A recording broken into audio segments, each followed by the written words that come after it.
Gracias Andrés por estar acá. Yo sé que, bueno, les conté un poco a mis colegas que tenías una agenda súper a full, que venís de la semana pasada laburar a pleno con la Bienal de Imagen en Movimiento, la BIM, y bueno, les cuento un poco, les compartí un poquito de info a los estudiantes de tu trabajo, le comenté un poco que sos docente también de la UNA en artes visuales, sos docente, bueno, ahora no estás creo que dando clases en la UNTREF, pero sí estás en investigación, corregime vos igual. No, sí, sí. Sí, la UNTREF es mi espacio docente. Yo ahí soy titular de cátedra, digo, es como mi espacio. La UNA es casi por afinidad afectiva. Bueno, tenemos un lugar importante igual ahí también. Sí, sí, claro. Bueno, y no sé qué más que cómo, porque bueno, Andrés hace muchas cosas. Además de ser artista, bueno, estudiaste cine, sos docente, llevas a cargo la BIM, tenés un espacio de investigación en la UNTREF. eh, bueno, eso como en líneas generales, no sé si querés contarle algo más, o bueno, nos irás contando a medida que vayas mostrándonos tu trabajo o la experiencia con, el, con la traducción del texto. La primera vez que se tradujo a otro idioma fue la tuya, ¿no? Sí, sí, la primera vez que se tradujo el libro de Jean Youngblood fue al español, hubo una intención, un proyecto frustrado que llegó a la mitad de la concreción en italiano, pero la primera vez que se tradujo fue al español y la edición esta que sacamos desde el UNTREF, y fue la primera reedición del libro. El libro es una especie de mito dentro de la teoría de lo que en su momento le llamaban las artes mediales o el media art.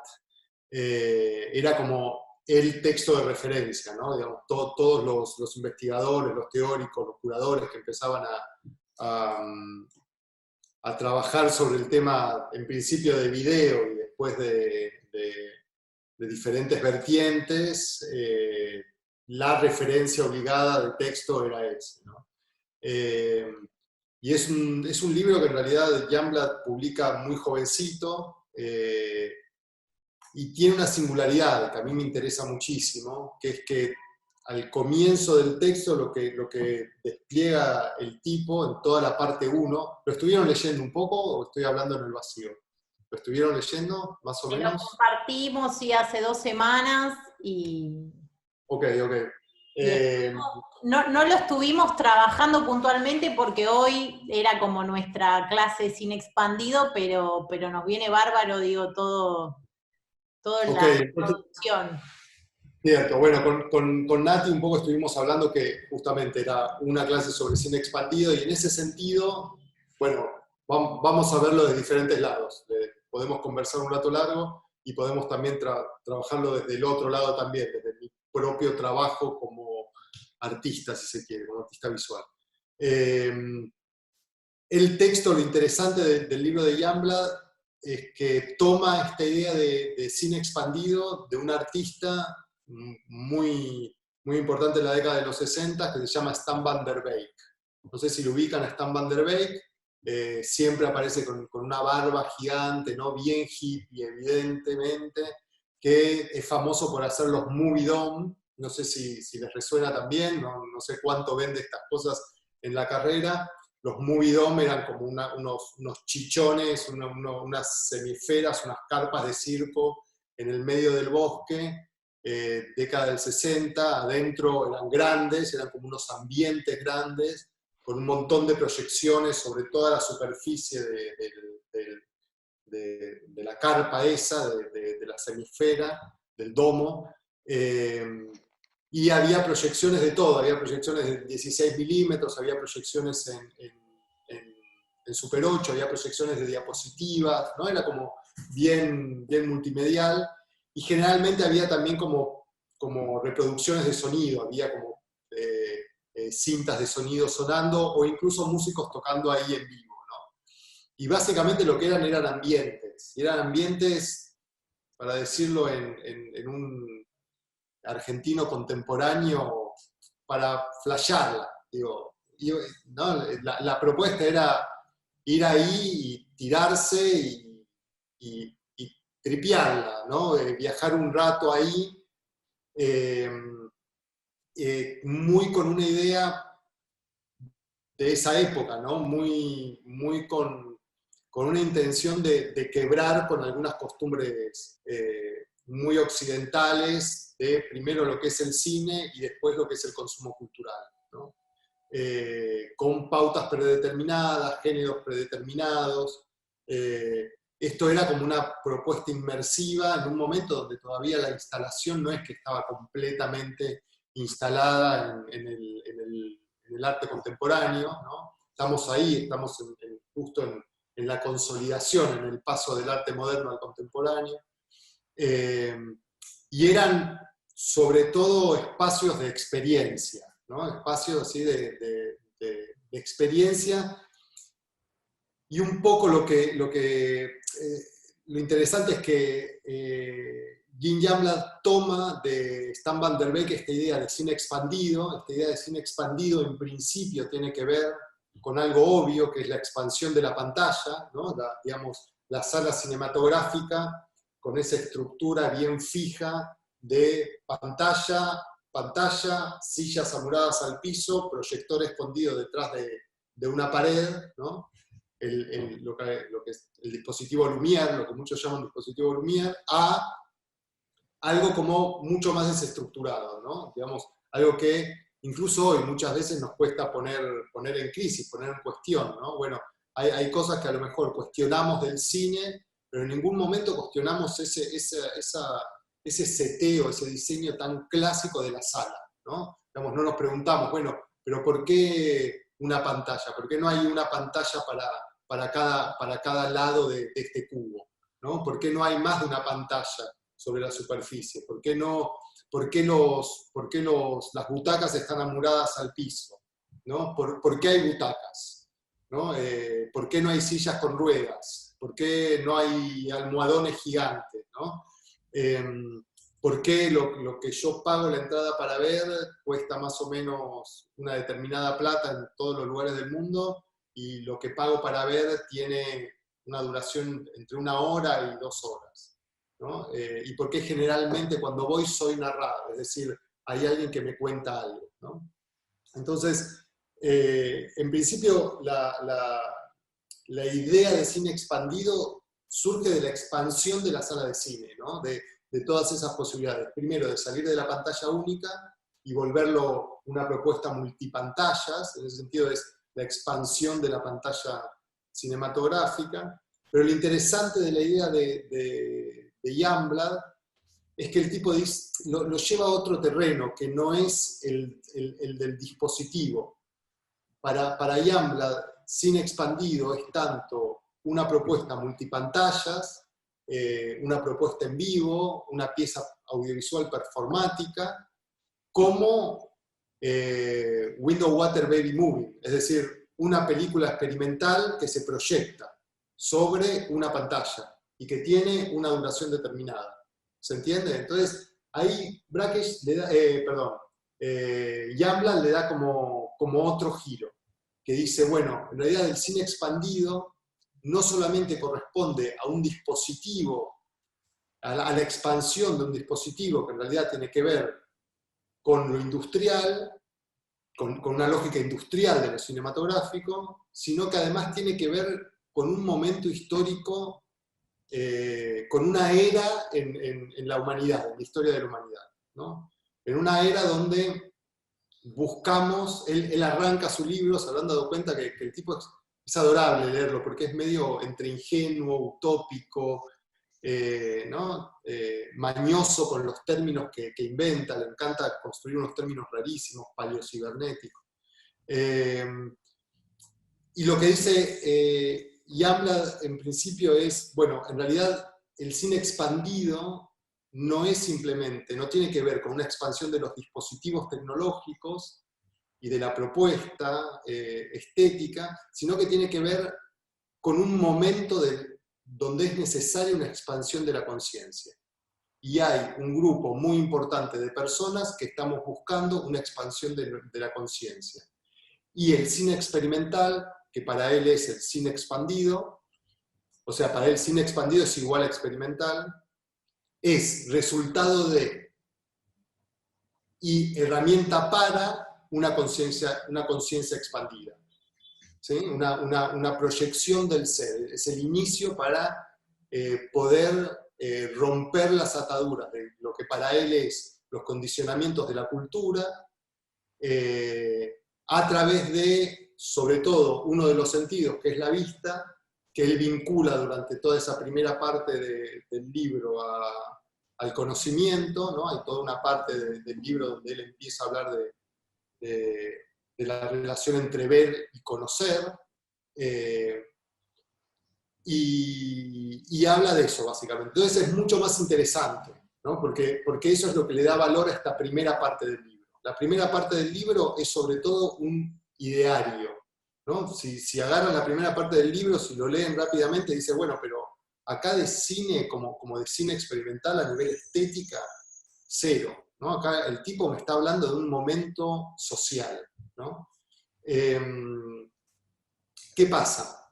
Yambla, en ese momento en el que está escribiendo esas líneas, es un jovencito como muy eléctrico, muy activo, que está transitando diferentes márgenes de una cultura muy especial americana en los 60, ¿no? Que es el underground. Que el underground es un universo gigantesco de diversidad, como que no termina de tener una forma única, ¿no? Porque obviamente en el underground están atravesadas todas las minorías políticas, ¿no? Obviamente están los negros, los latinos, los putos, los pensadores de izquierda, hay alternativas estéticas, digamos, hay todo un universo de la alternatividad que se cruza en lo que es el universo underground, ¿no? El underground, para definirlo de alguna manera, el underground es fundamentalmente una práctica social, ¿no? Es una práctica social en la alternatividad, ¿no? Y en una alternatividad a lo que está pautado por la tradición, por la cultura, sobre todo por los mandatos familiares, ¿no? Eso es lo que de alguna manera plantea Yambla, ¿no? Y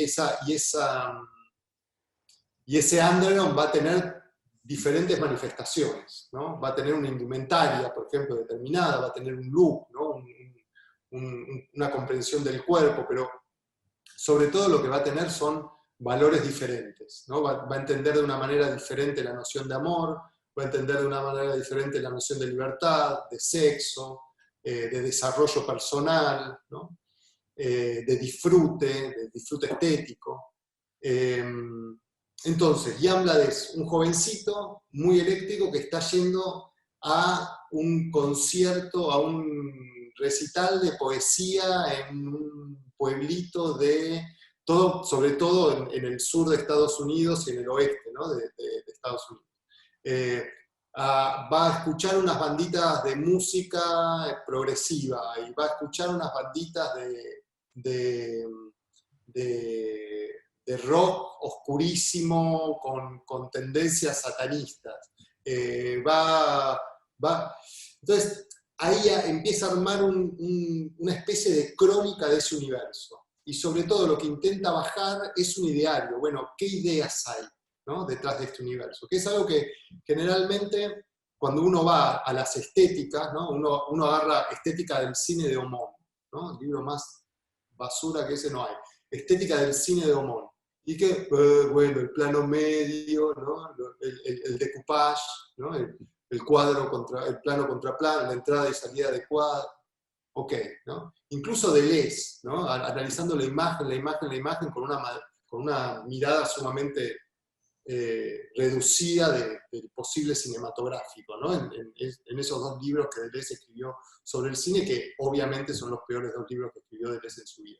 Entonces, la diferencia de Youngblood es que Youngblood va a hablar de un determinado fenómeno, pero que ese fenómeno, él busca cuál es el origen social ideológico, él busca plasmar el imaginario de eso, ¿no? Y es interesantísimo que toda la primera parte del libro se la dedica a eso, se la dedica, bueno, a plantear este universo. Y Youngblood, además, paralelamente a esto, y esto es interesante como dato que generalmente no se tiene, Youngblood tenía un activismo, un campo específico, que es un activismo que está un poco invisibilizado en la historia de las luchas sociales, que él era un activista por la liberación de los medios de comunicación, ¿no? Él escribía en una revista que era una revista increíble, a lo mejor alguno de ustedes la conozca, que se llama Radical Software. ¿Alguien lo ubica? ¿No? Radical Software, locura total. Feminismo y anarquismo tecnológico. Hermoso. Búsquenla, están todas por ahí en PDF. Pero él, entre otros, él fundamentalmente se reconocía como un periodista independiente. Entonces, publicaba en Radical Software y publicaba en algunos diarios, en algunas publicaciones más. Y hay unos registros, unas documentaciones interesantísimas de Youngblood dando conferencias sobre esto, sobre sus ideas, sobre esta idea de la liberación de los medios de comunicación, donde él, por ejemplo, dice, me recontracago en el public access, ¿no? ¿Qué es el public access? ¿Ustedes saben un poquito lo que era el sistema de public access, de acceso público de televisión? No. ¿Nadie? Durante... No, de TV no vemos casi nada, lo nuestro es de internet. Así que está buenísimo. Buenísimo. El public access era una ley, básicamente, una legislación que regía en algunos estados de Estados Unidos, donde le obligaba a los distribuidores de cable, ¿no? La televisión por cable es un fenómeno que se desarrolla con una velocidad impresionante en Estados Unidos, en un periodo, y les obliga a los distribuidores a tener cada tantos canales comerciales, se podría decir, que distribuía ese sistema, un canal de acceso público. ¿Qué era un canal de acceso público? Un canal de acceso público era un pequeño set, un pequeño espacio, dos cámaras de televisión conectadas a un mixer, conectadas a una señal que salía, ¿no?, dentro de la grilla de la oferta de televisión por cable. O sea, el canal 8, ¿no?, era un canal de acceso público. ¿Y qué quiere decir eso? Que yo, como vecino de mi barrio, podía ir y reservar en ese espacio una franja horaria. Y decir, bueno, yo hago mi programa. ¿Sí? Tenía las dos cámaras, imagínense, para la época era una locura, porque, ¿no?, digo, era como inaccesible eso, sobre todo la distribución, ¿no?, que ese es el gran problema de todo el periodo de la televisión guerrilla. Que podían producir, ¿no?, cuando aparece la primera cámara de video de comercialización popular, que es la Portapac de Sony, ¿no? Bueno, viene con todo ese espíritu, ¿no?, con toda esa promesa de democratización del discurso audiovisual, que fue un gran blef, ¿no?, porque la gente no podía producir, por lo tanto no podían articular discurso, en ese sentido era como bastante perverso, y además obviamente no tenían canales de distribución. El public access aparece un poco como respuesta a eso también, ¿no? Bueno, si yo quiero decir algo, puedo, ¿no? Tengo mi ventana al mundo, ¿no? ¿De dónde sale esto? Obviamente de una militancia muy grande en contra de esta versión del mundo que instalan los medios de comunicación, ¿no? Digamos, esto que para nosotros es evidente, el poder de los medios de comunicación, ya viene, obviamente, McLuhan, ¿no? Y ya se venía viendo desde antes, ¿no? ¿Y dónde está ese poder? Desde la perspectiva de Youngblood. Está directamente vinculado a, obviamente, la versión de mundo, ¿no? Lo que dice Youngblood básicamente es, en la década del 20 ya todas las pantallas de cine del mundo estaban ocupadas por la producción de Hollywood. Aparece la televisión. La televisión empieza a meter también en todas las casas una versión de mundo, ¿no? Una versión de mundo, pero que para mí es el mundo, ¿no? Imaginémonos, ¿se acuerdan? Seguramente habrán escuchado ese periodo primitivo de la historia del cine que son los Lumière viajeros. ¿Sí? Que son, yo no tengo idea del programa de su carrera, entonces no sé, Nati ahí me tiró un poquito, pero no tengo idea. Así que a lo mejor... Si me dice... Después por ahí vamos habilitando a que estudiantes te hagan algunas preguntas también. Bien. Está bien. Bien. Ustedes párenme. Historia del... Porque yo pongo play y a lo mejor estoy repitiendo cosas que vieron en 8 materias. Entonces me paren y me dice, Andrés, listo, vamos a otra. Ok, yo voy pasando. ¿Sí? No, vos seguí que el plan de la carrera Historia de las Artes Audiovisuales y Multimediales está al final. Así que Ok, bueno. esta es una materia de segundo año. Así que... Ok, buenísimo, gracias. Gracias por el aviso, por ponerme en contexto. Los Lumière viajeros. Los Lumière viajeros es básicamente una movida comercial que inventan los inventores del cine dentro de lo que es el cuentito escolar, digamos, ¿no? La historia escolar del cine. Dice que los hermanos Lumière, ustedes saben que los hermanos Lumière en realidad tenían una empresa, una fábrica de material fotográfico, ¿sí? de químicos y de películas, ¿sí? Y en realidad lo que presentan en la Feria Internacional de 1895, lo que ellos presentan como producto, en realidad son las diapositivas fijas, ¿no? Y al final de la presentación los tipos dicen, bueno, además tenemos esto, pum, y pasan una peliculita ahí. Claro, era una locura, y los diarios al otro día todos hablaban de ese bonus track, ¿no? Se cagaban en las diapositivas y lo que importaba era eso. En realidad ellos, durante un periodo importante, que muchos empresarios, incluso desde Argentina, ustedes saben que la primera filmación en Argentina es 1897, es muy cerquita, y van al padre de los hermanos Lumière a decirle, loco, te compramos estos aparatos, ¿no? Porque eran cámara y proyector. Te compramos. Y el chabón les decía, no, ¿qué van a comprar? Esto se acaba.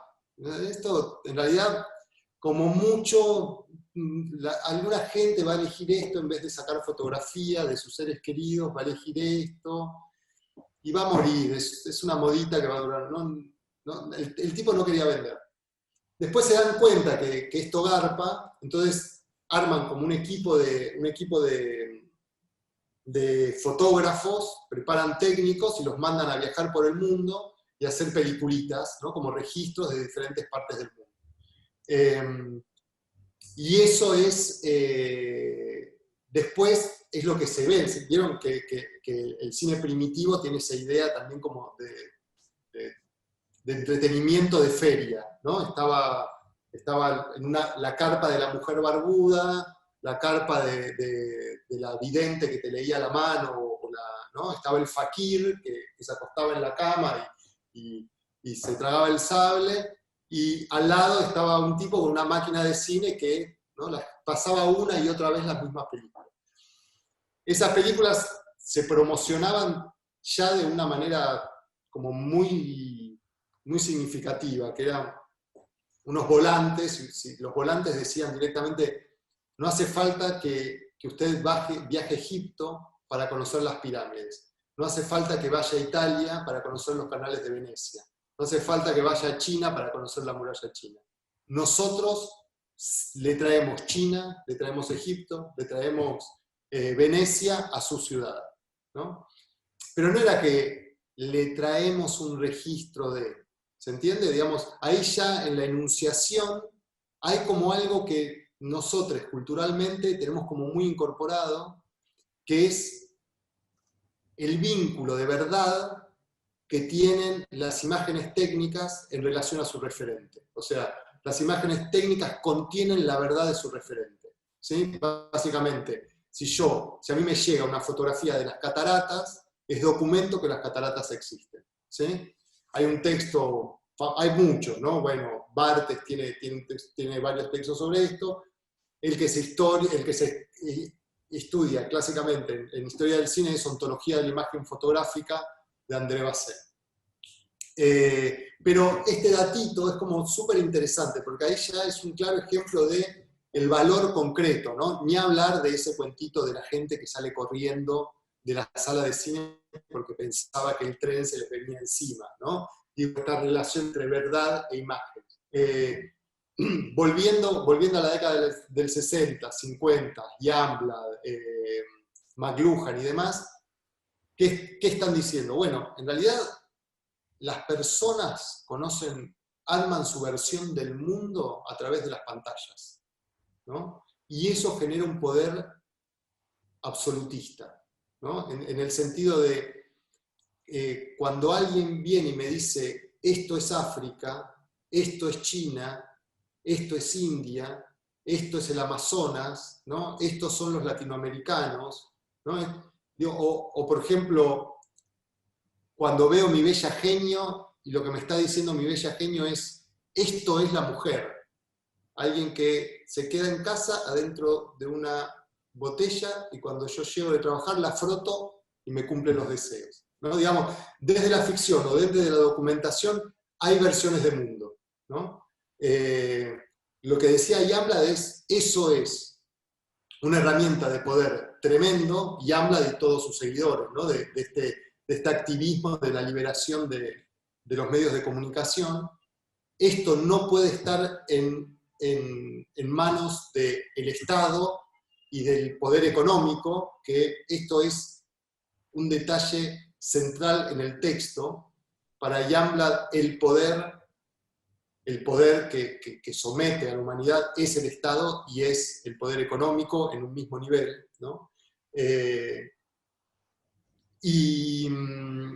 Esto tiene que ser totalmente liberado, ¿sí? ¿Y de qué manera totalmente liberado? Porque fíjense que está tan cosificado eso, que está tan cosificado como la sala de cine, ¿no? Como que nosotros entendemos que la televisión es esto, ¿no? Esta grilla de programación que alguien pone. Hoy tenemos el video on demand, ya vamos a ir a eso, porque de alguna manera aparece también en cine expandido. El tipo dice, come on, cada uno puede tener su fucking estudio de televisión en su casa. Piensen que un equipo de emisión, un emisor de televisión analógica, no es un aparato muy diferente a un emisor de FM. ¿Sí? ¿Se acuerdan de la época, después el ICQ medio lo mató, pero ¿se acuerdan de la época de los radioaficionados? ¿No? Los radioaficionados también eran como gente que tenía radio y se comunicaba con gente de otros continentes, ¿no? por el hecho de poder conversar un poco, porque manejaba una tecnología bastante básica en realidad. Y habla básicamente lo que decía, y en Radical Software aparecen los planitos y los procesos para hacer tu propio emisor de televisión, ¿no? Analógico. Entonces lo que proponía de alguna manera Youngblood era la televisión personal, ¿no? Y en este sentido ya está como previendo algo que para nosotros hoy es común, ¿no? Digo, yo tengo una laptop acá que es mi canal de televisión, que en este momento me permite comunicarme con ustedes, ¿no? Y habla en ese sentido, cruza su militancia específica sobre la televisión y sobre los medios de comunicación en general con este universo imaginario también del cine experimental, ¿no? El tipo dice, vivimos en un universo, en un momento de la humanidad donde tenemos la posibilidad de liberarnos del sometimiento de la cultura, ¿no? ¿Qué es eso? ¿Qué es el sometimiento de la cultura? El sometimiento de la cultura el tipo lo grafica además de una manera muy, muy simple, como alegoría. El tipo dice, bueno, imagínense que yo vuelco agua sobre una superficie plana, y esa agua va en todas las direcciones. Dice, esa es la capacidad de la conciencia de las personas, de los seres humanos, ¿no? Ahora, si yo hago una canaleta en el medio de esa superficie, todo el agua, que se podría expandir de una manera totalmente libre, toma la forma de esa canaleta.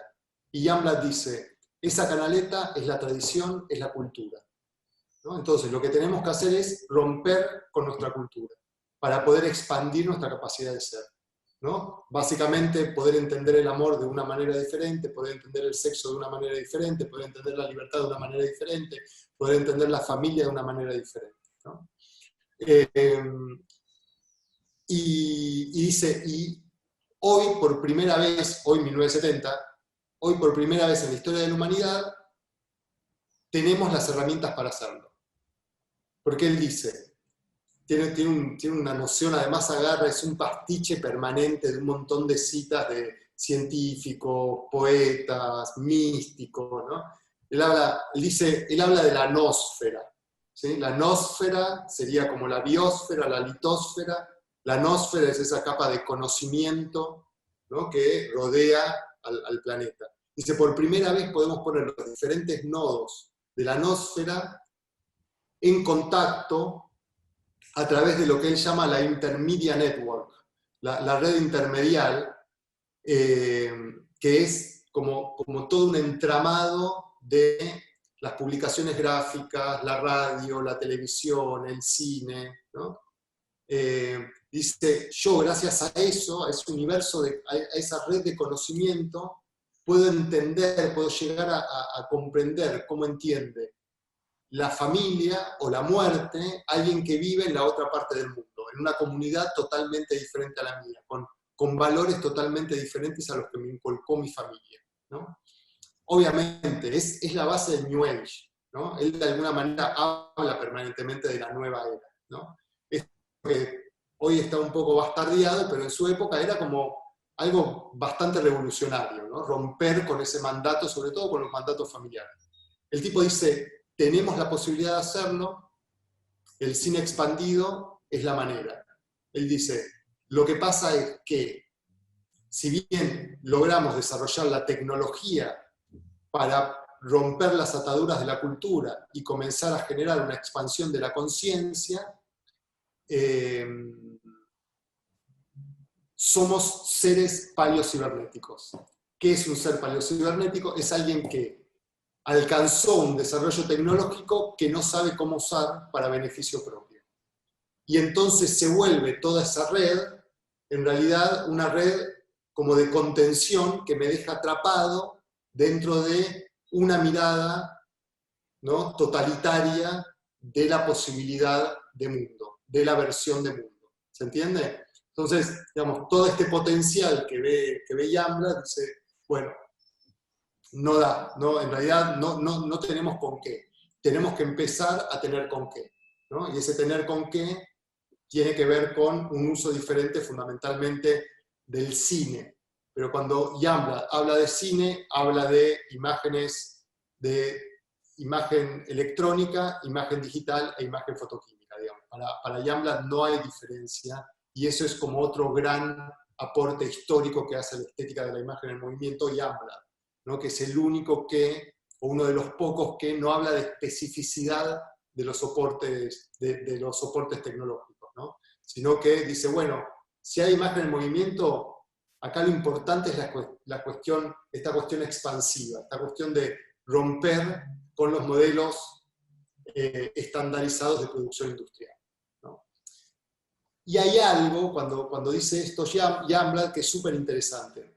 Hay un capítulo, está el comienzo de un capítulo que es adorable, donde él describe una escena, y que es súper contemporáneo eso. A mí, digamos, ese es un momento que me viene muchas veces en la cabeza, varias veces a la semana. Describe una escena de una pareja que está en la cola para entrar al cine, ¿no? Y los describe a cada uno de ellos. no sé si alguno lo leyó y quizás lo recuerda, ¿no? Pero empieza hablando, dice, él dejó la universidad porque piensa que educarse y que construir conocimiento no tiene que ver con seguir fórmulas del pasado. Ella toma la píldora anticonceptiva porque se siente dueña de su deseo y de su cuerpo, ¿no? Como que los describe así como, efectivamente, individuos, esa parejita que cambió un montón de cosas en su concepción y dice, sin embargo, no pueden poner en cuestionamiento el consumo en su entretenimiento, ¿no? O sea, y después describe, claro, están yendo a ver una película industrial, ¿se entiende? Van a ver una película industrial manejada por un lenguaje cinematográfico que para él es un machaque permanente de la cultura, ¿no? Es justamente lo que nos llama que cualquier otra cosa, ¿no? Los medios de comunicación, ¿verdad? Y el cine. Lo interesante Se cortó está un yendo a ver poquito. es... Sí, se cortó un poco, no alcancé a escuchar todo lo anterior. Perdón, Andrés, se te cortó justo un ya poquito. me voy a acordar.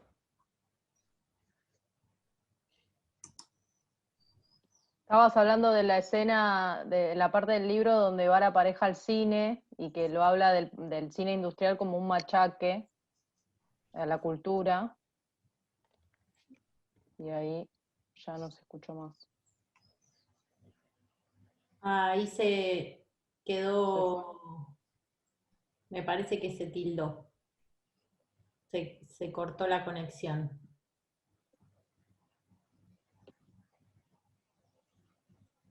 Sigue conectado. Ahí quedó Vamos a ver. congelado, ahora le voy a decir.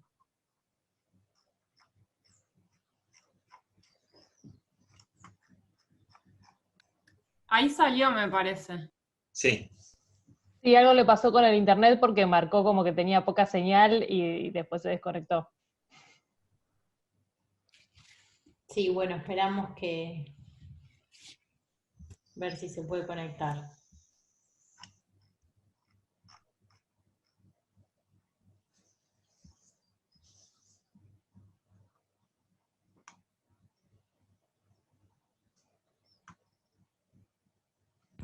Ahí le voy a escribir por mensaje y esperemos que no se haya quedado sin internet.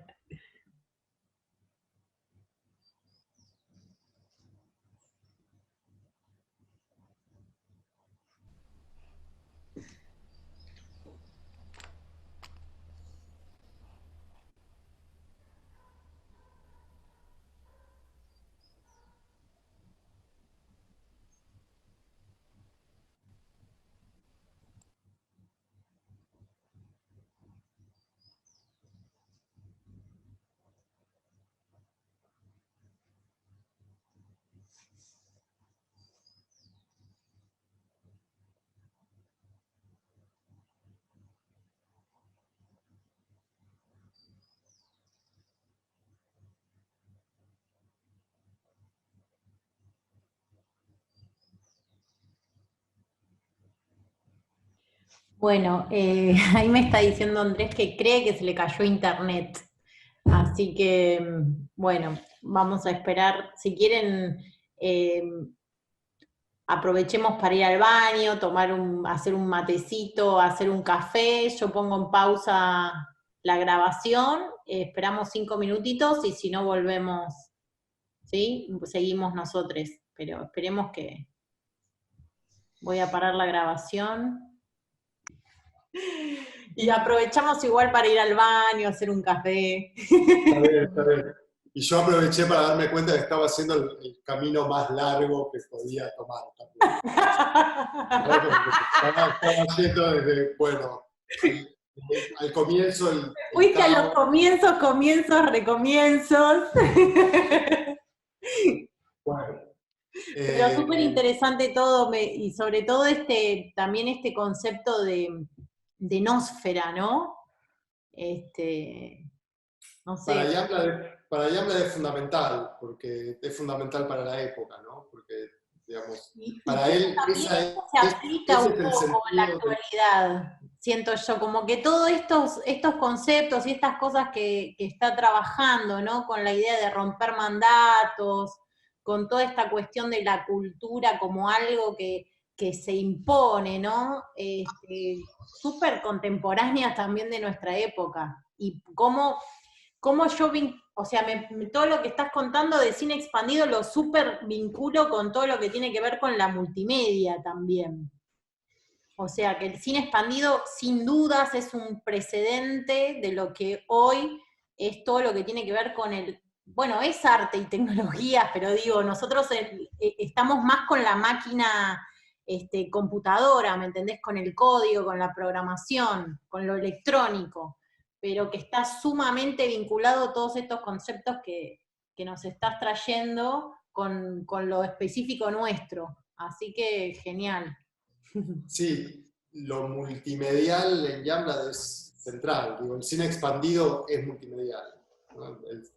En un sentido, Sí. a lo mejor pre-multimedial, obviamente, ¿no? Digo, como lo entendemos hoy. Pero la misma idea esta de red intermedial es Internet. El tipo habla el tipo dice, cuando pone en cuestión el cine, pone en cuestión obviamente el lenguaje cinematográfico, pero además todo el modelo de producción, ¿no? Que es algo que generalmente es raro que alguien habilite ese cuestionamiento, que proponga ese cuestionamiento. Y cuando hace eso, el tipo habla de un cine peer-to-peer, de persona a persona, ¿no? Yo hago un cine y lo comparto con vos y vos lo compartís conmigo, ¿no? Es por fuera de las cadenas de las lógicas de producción industrial también. Y eso también es como, el tipo estaba viendo como otro futuro, obviamente, estaba viendo el futuro, estaba hablando de Internet. El tema es que Youngblood fundamentalmente es un tecnoutópico, ¿no? Así como es un tecnoanarquista, es un tecnoutópico. Y para él, la gran transformación iba a darse simplemente por el desarrollo de la tecnología, ¿no? Digo, se iba a dar de manera natural. Bueno, va a llegar un momento donde finalmente nos va a caer la ficha. La tecnología se va a desarrollar tanto que nos va a caer la ficha y a través de eso nos vamos a poder liberar, ¿no? Y claro, la variable de él, que yo conversé mucho con él sobre esto, es esta cuestión de dónde pone el poder Youngblood, ¿no? Y de dónde, por ejemplo, tiene una perspectiva muy americana en el sentido del valor, digo, la libertad es libertad individual, ¿no? Para empezar. Y él se corre de la idea de revolución y antepone la idea de radical evolution, ¿no? de una revolución radical. Evolución radical. ¿Y qué es la evolución radical? Él dice, una revolución es cambiar un estado, cambiar un status quo por otro status quo, ¿no? Lo que él propone es justamente, vamos a llegar a través del Intermediate Network, a través de tener un conocimiento, tener acceso a un conocimiento absoluto de las posibilidades del humano, vamos a llegar a este estado de evolución radical. ¿Y qué es esta evolución radical? Bueno, es un estado en permanente revolución, en permanente transformación, ¿no? La noción de deconstrucción tiene que ver con eso, ¿no? Digamos, el ejercicio deconstructivo, si vamos a Derrida, tiene que ver con eso, digamos, no es lograr algo, sino es estar en una instancia de permanente transformación, ¿no? Y en ese sentido, Youngblood lo que pierde de perspectiva es lo social y el rol del Estado ahí, ¿no? Digamos, Youngblood solo puede ver al Estado como una instancia de opresión, ¿no? Y no Sí, como... discúlpame Andrés, pero te hago una pregunta respecto de eso, porque cuando nombrás las revistas de Radical Software y lo veo a Youngblood escribiendo en esas revistas, no puedo dejar de pensar un paralelismo con las revistas que se daban acá como Mutantia, como Especie Imaginario, en una misma época.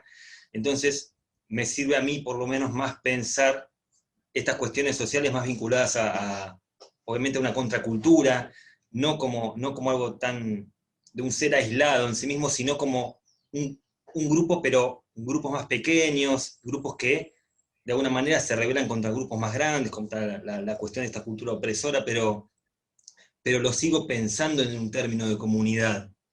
No sé qué más nos podés contar respecto de eso. A mí me parece muy jugoso lo que vos nos puedas contar de ese intercambio durante la escritura, durante la traducción con el propio Youngblood. A ver, fue durante la traducción, fue acá durante la presentación y fue en Albuquerque cuando estuve allá un par de veces, o en Santa Fe. El tipo, en realidad, hay algo, hay una variable en esto que decís. La expansión, digamos, ese estado de evolución radical se da de manera individual para Youngblood. Digamos, la expansión de la conciencia, la liberación de las ataduras de la cultura, es un camino individual, ¿no? Entonces ahí no, a ver, está habilitado a través de lo colectivo, comunitario. Digo porque esta idea de la conciencia colectiva que se conecta con lo que uno hace en una parte del mundo y se conecta con otro, remite al concepto ese de conciencia colectiva. Sí, sí, pero sin embargo es la conciencia de quien logra desarrollarla, ¿no? Entendiendo que es una búsqueda personal, el que llega, llega, y nunca, y el Estado solamente está ahí como una variable que impide esa posibilidad, y no que habilita esa posibilidad, en el sentido de el Estado como un constructor y un garante de derechos, ¿no? Eso no lo ve Youngblood de ninguna manera. Y lamentablemente hoy se toca con muchas teorías demasiado de moda, desde mi perspectiva, ¿no? Bifo, por ejemplo. Todo el mundo está enamorado de Bifo, ¿no? Esa idea de antiestado o de antipolítica, ya la conocemos. Digo, la anarquía en realidad es la gran... finalmente es el sálvese quien pueda, es la ley del más fuerte. Digo, hay algo ahí que yo necesariamente necesité discutir con Youngblood. Y Youngblood me planteó, sí, es verdad, yo solo puedo verlo desde una perspectiva norteamericana, porque es la única perspectiva que tengo, ¿no? Entonces, claro, él mismo me dijo, yo nunca consideré al Estado como un habilitador para la construcción de derechos, y mucho menos como una instancia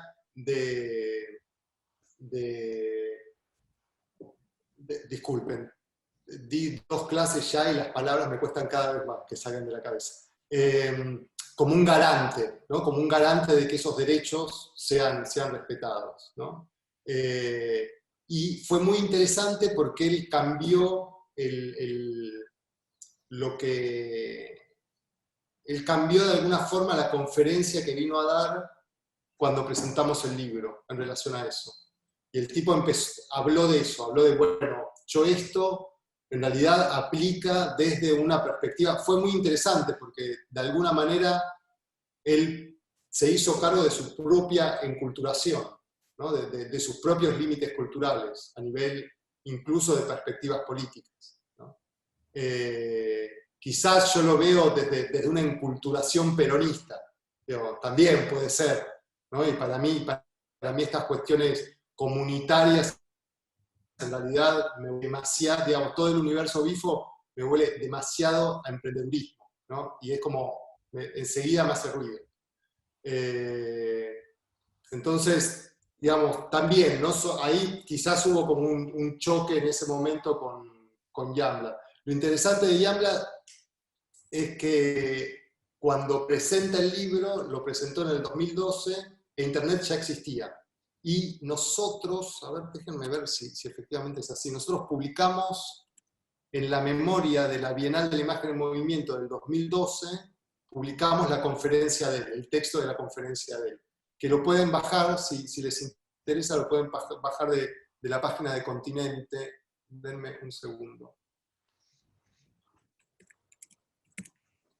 Buenísimo eso, si lo podemos compartir acá en el chat, genial. Sí. Miren, acá nosotros tenemos...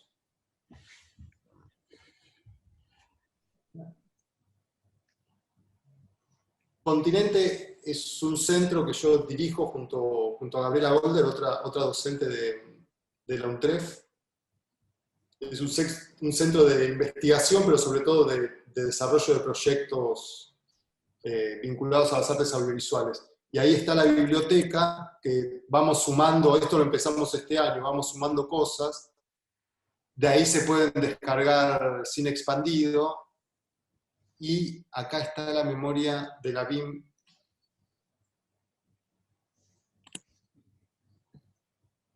¿2012 decís? Sí, ahí les puse el link para descargarse la memoria de la BIM del 2012. Ahí está la conferencia de Yambla cuando presenta este libro, y que justamente habla también de Internet, y habla de hay como una idea de utopía, como de último momento, ¿no? Como de última oportunidad con Internet, ¿no? Y que él veía que se perdía esa última oportunidad. Es lindo, de vuelta aparece el Estado como un factor de opresión, ¿no? Pero es interesante, él por lo menos ahí, yo no me acuerdo si ahí está plasmado, creo que sí, no me acuerdo si está plasmado esta salvedad que hace él. Bueno, lo que voy a decir viene desde una determinada perspectiva, ¿no? En ese sentido, qué sé yo, es interesante, ¿no? Hay dos cosas que a mí, bueno, hay muchísimas cosas que me hacen ruido. Igualmente, con los textos no se trata de pelearle al texto, ¿no? Sino de encontrar la coherencia del texto, sobre todo para poder usarlo como herramienta de pensamiento, ¿no? Y en ese sentido, este libro es genial y está súper vigente, ¿no? Está súper vigente porque además piensen que en realidad lo que se está planteando ahí, como bien decía Federico, hay algo muy contemporáneo también, ¿no? De lo comunitario, ¿no? Esto se escribe ahí en el origen, en el inicio de la segunda ola feminista, que está como muy presente ya, y hoy eso tiene como una presencia súper interesante también.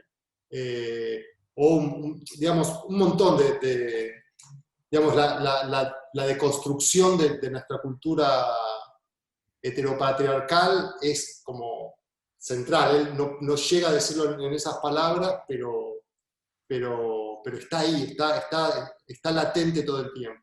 De hecho, es muy lindo. Yo, a través del libro, llegué a una de mis películas favoritas en la historia de la humanidad, que es Fuses, de Carolee Schneemann. No sé si lo ubican a Carolee Schneemann. Carolee Schneemann es una artista... me resulta raro decir intermedia y multimedia, porque en realidad es una artista que trabajó con video, con fotografía, con cine.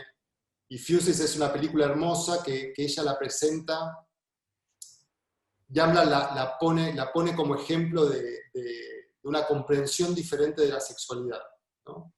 Y Fuses es básicamente una película donde está Carolee Schneemann con su novio, que es un compositor bastante importante de música contemporánea de la época, y básicamente son 20 minutos, 25 minutos de ellos dos cogiendo a pleno, con unas imágenes hermosas. Ella filma con una película de alto contraste, que es una película que en la industria se usa fundamentalmente se usaba para los créditos, para que, ¿no?, ese tan finito blanco de las letras sobre el negro se pueda separar bien y sea legible.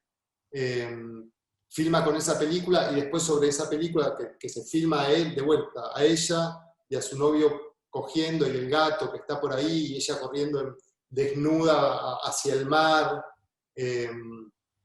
Después la pinta sobre la película, ¿no? Pinta y le hace algunos procesos de laboratorio de rayogramas y demás. Es como muy artesanal, muy linda. lo interesante de esa película, cuando uno lee a Caroline Schneemann hablando de esa película, claro, ahí dice, claro, Youngblood estaba en esta y veía algo que para un jovencito en la década del 60 era como muy difícil llegar a esto. Que habla de, Caroline Schneemann habla sobre la posibilidad de representar el deseo y el placer femenino, ¿no? Y ella dice, es una película de sexo explícito, pero es lo opuesto a la pornografía. Obviamente no existía el post-porno, ¿no? Y si ven esta belleza de película, es lo más lejano a todo el imaginario post-porno que se puedan imaginar.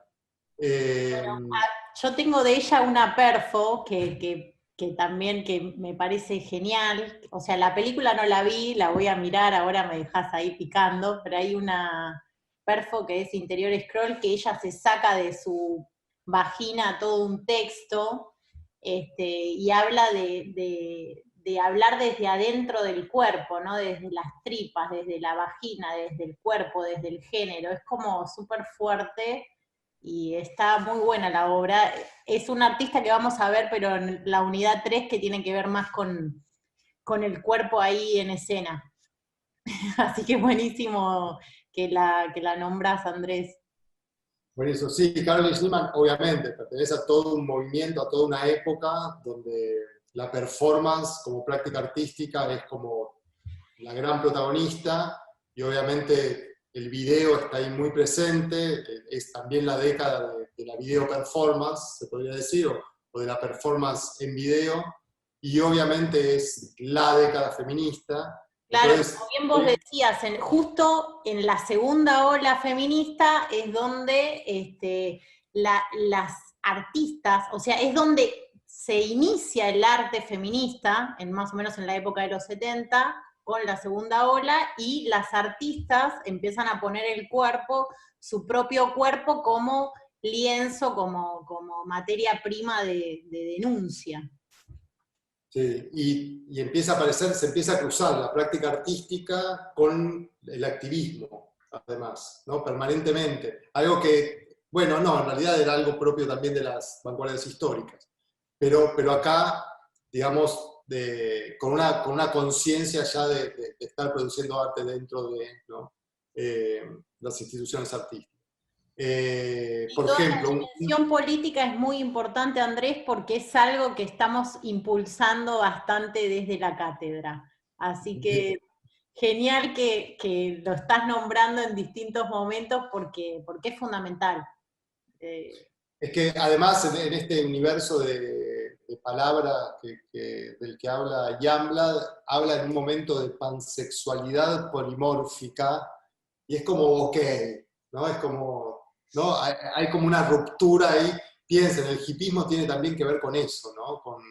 Digo hipismo en un sentido muy, muy, muy, muy amplio, ¿no? De comunidad underground, de alternatividad, de paraculturalidad, que tiene que ver con un mandato muy fuerte sobre el cuerpo y sobre el disfrute, ¿no?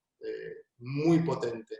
Y esa liberación que permite, por más ridículo que nos parezca, la píldora anticonceptiva, es central en esa época también. Y habilita todo esto. Hay un trabajo muy lindo que lo encontré en internet, yo lo tenía de haberlo pirateado en mis épocas de programadora en el Centro Cultural Rojas, pero ahora lo encontré en internet, así que pueden buscarlo. Hay un trabajo, Rita Moreira es una artista súper interesante, que tiene un trabajo entre muchos otros, que se llama Ella tiene barba, She has a beard, que es, uno podría decir, bueno, pero ¿dónde está? ¿No? Porque en realidad es casi un programa de televisión, entrevistando gente en la calle y con un testimonio de una mujer que decide dejarse crecer el vello facial, y el testimonio frente a cámara, y esa misma mujer yendo a la calle a entrevistar a otras mujeres, básicamente preguntándoles qué les parece que ella se deje la barba, ¿no? Que las mujeres se dejen la barba. Y eso está pensado, cuando lo vean van a ver que es un cruce perfecto entre esto, ¿no? Entre la televisión guerrilla, entre lo que era la televisión guerrilla y un proyecto artístico, ¿no? Entonces, esos también se daban mucho en esa época, y es súper interesante. No es una línea que encara tanto Youngblood igual. extrañamente, ¿no? No encara tanto ese universo del video, ¿no? Hay otros autores que van más hacia la cuestión social del video, ¿no? Pero Youngblood sí habla de esta, ¿no? De esta liberación, de comprender, de romper esa educación que tenemos sobre nuestro cuerpo, nuestra sexualidad, nuestro deseo, nuestro disfrute. Y esa peliculita de Caroline Schneemann, gente, es bellísima, y además ella explica, bueno, es lo opuesto a la pornografía, no porque deja de mostrar sexo explícito, porque hay sexo explícito y hay genitalidad en plano detalle, ¿no? Ella dice, digo, lo opuesto a la pornografía no pasa por las imágenes de determinados órganos, sino por la posibilidad de la situación de disfrute de la mujer, ¿no? Y son dos personas disfrutando profundamente de un sexo además sumamente amoroso, ¿no? Es muy linda la película. La película, cuando la presentan en Cannes, creo que gana un premio en Cannes, debe ser del 58, 59, no debe ser más del 62 esa película, una cosa así. Y cuando la presentan en Cannes, genera una reacción muy fuerte. Los relatos son que era casi como animal la reacción que había producido en los hombres, ¿no? Como que exigían cortar la película, ¿no? Como que eso no se podía ver, ¿no? Es interesante porque seguramente, digamos, eso, digamos, en el relato de Caroline Schneemann justamente no tenía que ver con el sexo explícito, ¿no? Algo que seguramente la mayoría de esos hombres consumían bajo otra terminología o bajo un género determinado, sino justamente con ese lugar de la mujer, ¿no? Con ese lugar de disfrute y de protagonismo de la mujer como persona que goza, ¿no? Andrés, perdón. Sí. Sí, justo me hice acordar porque me acuerdo que esta artista la habíamos visto cuando estuvimos con vos, Nati, en primer año. Un compañero había llevado esa performance, había trabajado con esa performance de Caroline Schneemann. Y ahora me hizo acordar una película de Gaspar Noé que se llama Love, que también, para mí, no sé por qué la relaciono con esta, pero también mostrando como a la mujer como sujeto que disfruta del sexo, como aparece en esta peli para mí en Fuses, que tiene un poco que ver, dejar de ver a la mujer como objeto sexual, sino como mujer sujeto que goza del sexo, digamos, que es como otra forma de verlo. Gaspar Noé, para mí en esta peli, a mí me gustó también Love, que tiene que ver con esto, que no es pornografía, sino que es personas que gozan del sexo, es un trío además, que, bueno, o sea, son distintas formas de ver que me gustó también, me acordé de... Está silenciada Mercedes ahí, sin querer. Se te apagó el mic. Hay niñes Sí, alrededor. sí, era por eso, La perdón. maternidad, Mercedes, no te Perdón, preocupes. era justo que decido hablar, interrumpe. Por eso estoy acá afuera, para que no me molesten, pero bueno. Mercedes, no tenés derecho de disfrute, no tenés derechos de estudiar y no tenés derechos de espacios. Y ya no sé a dónde moverme. Bueno, Bueno. entonces, de vuelta, para comprender la idea de cine expandido, para volver un poco de vuelta, para Youngblood es súper interesante esto. Fuses es una película de cine expandido, pero es una película que dura 24, 28 minutos, que se ve en una sola pantalla y la gente la ve en una silla. ¿Entiendes? Digo, no hace falta la expansión, es una película que surge de una conciencia expandida, de una versión amplificada de la posibilidad de ser de las personas, y que además es herramienta para generar esa expansión en otras conciencias, ¿no? Para mí ese es el gran aporte, en realidad, de Youngblood, que dice, bueno, no tiene que ver tanto con los dispositivos, ¿no? Sí, él también habla sobre la sinestesia, ¿no? Algo del cine sinestésico. Tal cual, sí, sí, porque a ver, lo que dice digamos, ya en la segunda parte del libro, cuando se va más a una cuestión formal estética, el tipo habla justamente en contraposición a lo que es el cine, ¿no? Entonces dice, bueno, si nosotros vamos a romper con esta lógica de reglas predeterminadas, ¿no? Y si asumimos que no hay una verdad sobre las cosas, si asumimos que no hay un orden, que hay un orden accesible de las cosas, sino que el orden de la naturaleza o del universo en realidad es un caos armónico, lo que necesariamente como artistas tenemos que dejar de lado es el montaje. Y antes que el montaje, aquello de lo que el montaje es la herramienta, que es la estructura dramática. El tipo habla primero de los géneros y dice, pero no hablemos de los géneros. Obviamente que los géneros suponen una cierta estandarización del producto. Hablemos del gran género, hablemos de ese género que atraviesa a cualquier género, ¿no? Que es el drama, ¿no? Y el drama básicamente es contar una historia con inicio, desarrollo y final, clímax, y sobre todo articulada en torno a un conflicto, ¿no? Un conflicto que genera suspenso en una resolución posible de A o B. Dice, bueno, ¿va a pasar esto o va a pasar esto? ¿No? Y en función de eso se inventó el montaje, ¿no? Y se inventaron las legalidades, ¿no? del montaje, ¿no? El decoupage clásico.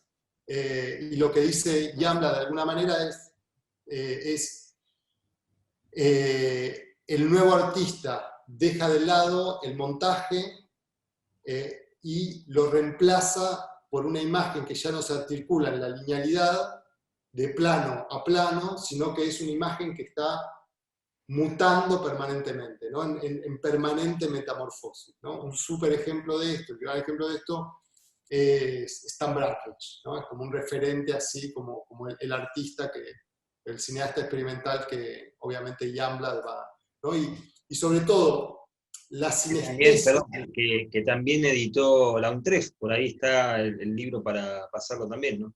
Sí, no está el libro, pero está uno de los artículos, que es como el ensayo más importante de Stan Brakhage, que es Metáfora sobre la visión, que es como su gran manifiesto.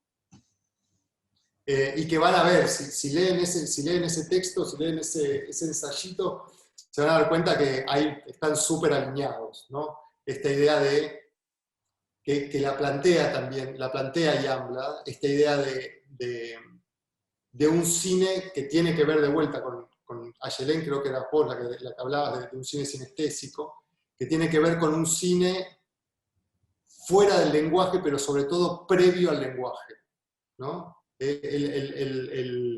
Creo que Yambla cita el texto de Brakhage cuando dice: sería genial poder comprender el universo de colores que un niño, cuando gatea sobre el césped, antes de conocer la palabra verde, ¿no? Ya está. ¿Qué vamos a decir nosotros como porteños atravesados por el psicoanálisis y toda la teoría psicoanalítica? No hay nada por fuera del lenguaje, ¿no? Pero justamente esa es la búsqueda del cine de Yambla, un cine por fuera del lenguaje. Y es ahí cuando se vuelve sinestésico, ¿no? Se vuelve sinestésico como experiencia total, ¿no? Yambla habla del artista como un científico diseñador. Un científico porque de alguna manera construye la posibilidad de generar conocimiento a través de la experiencia de sus obras, y de sus obras que trabajan con la naturaleza, a partir de la naturaleza, ¿no? Entonces, el tipo dice, ¿y de qué manera lo hace? Bueno, como cuando un viaje, ¿no? Digo, que es una experiencia sensorial absoluta, ¿no? En ese sentido sinestésico. No lo dice en el sentido estricto del cine sinestésico, de buscar el efecto técnico o tecnológico que logre generar un estímulo sonoro a partir de determinada articulación de imágenes. ¿Se entiende? Digo, el tipo habla también desde un sentido mucho más inasible, ¿no? Más abstracto, ¿no? El tipo dice, bueno, es una experiencia sensible que como yo no estoy viendo necesariamente de una manera ordenada representaciones iconográficas que llevan para adelante el orden preestablecido de un determinado relato, es un universo sensible en el que yo me sumerjo, ¿no? Aparece ahí mucho la idea de la experiencia, ¿no? Digamos, la experiencia de haber visto determinada película, ¿no? Decimos película o también la experiencia de haber estado 6 horas tirados en un puff, en un movie dome, ¿no? Digamos, es ese universo de experiencia de haber visto imágenes en relación que de golpe generan un determinado efecto o sentido, especialmente para mí. Disculpen, pero mi perro... ¿Qué pasa, Lurito? Bueno, las cuestiones de lo doméstico.